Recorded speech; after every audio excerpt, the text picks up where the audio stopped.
Two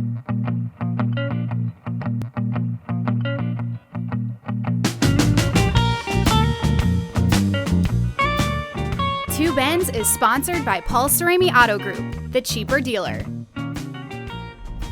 Hey Greg, where are you performing from Thursday to Sunday here in St. Louis? That's the Funny Bone over there at Westport Plaza. Of course, Funny Bone Comedy, Funny Bone Comedy Club. It's brilliant. I didn't know. So you're the guy. Yeah, I was on the commercials growing up. Yeah. Because those started early 80s. Yeah. So as a child. I was a singing prodigy. Yeah. At age 4, I sounded like I was 54. So you had just an unnaturally deep voice. Did you do any other jingles? No, but I've always said if Paul Cerami wants me to do a jingle for them, I'm doing it for free. I'm happy to do it. Well, I don't want to tell Paul Cerami how to run his business, but he's missing out if he doesn't. Yeah, I'd say this is the problem with encouraging him. Just shoot it down, and it's less likely to happen. It's a voice that sells cars right there. And speaking of cars, how about this car, Ben? 2016. How would you say it? Ford Flex. Ford Flex. Yeah, great gas mileage. The folks at Paul Cerami can hook you up with lifetime maintenance as well. Lifetime maintenance. Paul Cerami, the cheaper dealer. Yeah. So Greg Warren is with us. He's actually a real comedian, unlike a fake comedian that we're joined by every week. And you're going to be performing here coming up in St. Louis. You're a St. Louis guy, a huge Cardinals fan. Yeah. We wanted to just catch up with you about Cardinals fandom, man. What's your who's your favorite player? Let's start there. Who's your favorite Cardinals player? I was a big fan of one tough Dominican. Yes. A big Joaquin fan. He hit a grand slam home run one time when I was at the game. I think I was like 12 years old, and he did it from the left side, and he was not left-handed. Come on. Yeah, do you ever hear his thing they asked him why he swang so hard? He's like, in case I hit it or whatever. Right, yeah. He'd like close his eyes. I saw him hit a grand slam home run. That's incredible. Yeah, I don't know, I was trying to think of the other day, my favorite Cardinal memories. One was I was a kid, and I can't remember all of it. Just I was a really little kid. It was one of the first games I ever went to. So I bet you I was like 6 or 7 or something. And the Mad Hungarian came in extra innings, top of the inning. He loaded the bases right off the bat, right, and then struck out the side. I'm sure he handled it coolly though. Like he was like he wasn't upset. No, that's why agitated. No, you don't. I don't know if that's why that nickname is actually somewhat, acquired. Yeah. No, he went back to the back of the mound and threw his. My dad, he didn't. That guy's a hot dog. That's what he always called anybody with any emotion. Yeah. What about the 80s? My dad loves guys that don't talk. That guy right there, that's a ball player. He keeps his mouth shut. Yeah, and he's hitting 197. Right. Yeah, but he's doing it with his mouth shut.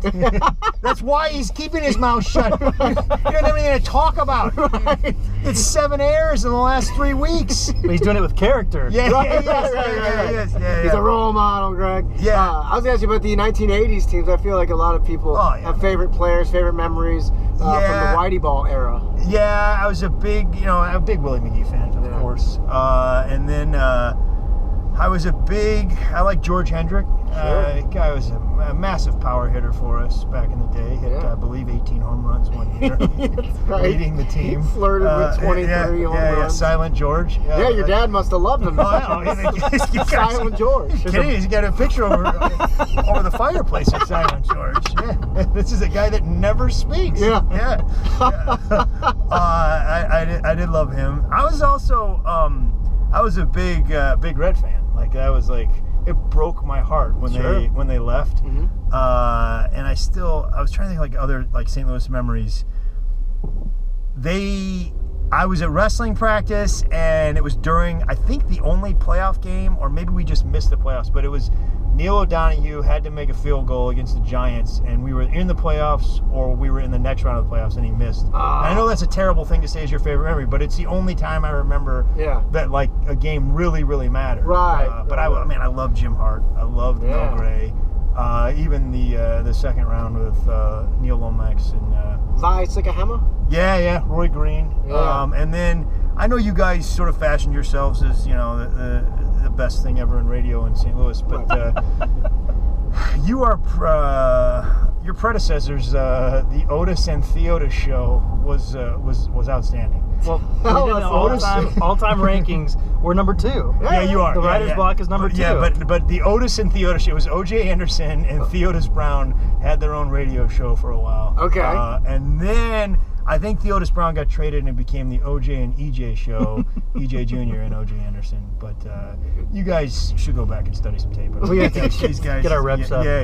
These guys are really I wanted to ask you about the Rams leaving. It's been a year now. I mean, how do you think St. Louis is handling it? You know, I don't care. I was very angry. I was never a huge Rams fan. Sure. I was a big Ren fan. Yeah. And once they left, I just have never been. My dad liked them a lot. So your dad liked him because Stan Kroenke never talked. Never Silent Stan. Genius. No, I really don't care for them. I don't care for the NFL. I don't care for the way they handled it. I thought that decision was probably made 8 years ago. So they just kind of let us scurry around and try to, you guys try to, let us pretend that we're going to maybe get the franchise back.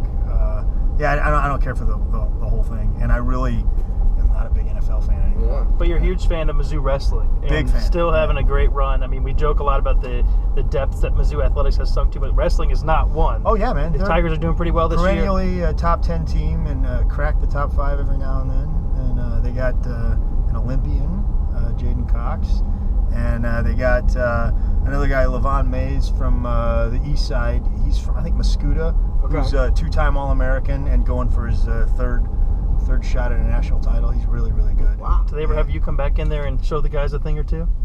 They had me go back in there and try to make them laugh, but as far as like on the mat, no. I have no business showing those guys You anything. had a great career. I did, but it's old school wrestling. I don't even think they do those moves anymore. Yeah. Like the equivalent to a medicine ball. Yeah. The sport has progressed. I'm trying to think of the like an old time play in football or an old time play. Oh, like with the leather helmets, like a student body left. Yeah, exactly. Yeah, I'd be in there. Yeah, And we had that guy. My dad used to, when he was the head coach of Kirkwood, the head wrestling coach, and he would just let anybody come in and show us stuff. And he'd call him all coach. He'd be like, guys, Coach Steve's it's the janitor, Dad. It's not coach. Well, hey, man, we appreciate you riding along with us. Oh, and we'll catch up with you sometime soon. Yeah, I know. I get the car, right? That's how it works. You gotta talk to Paul Sereni about that. Awesome. That's how it works.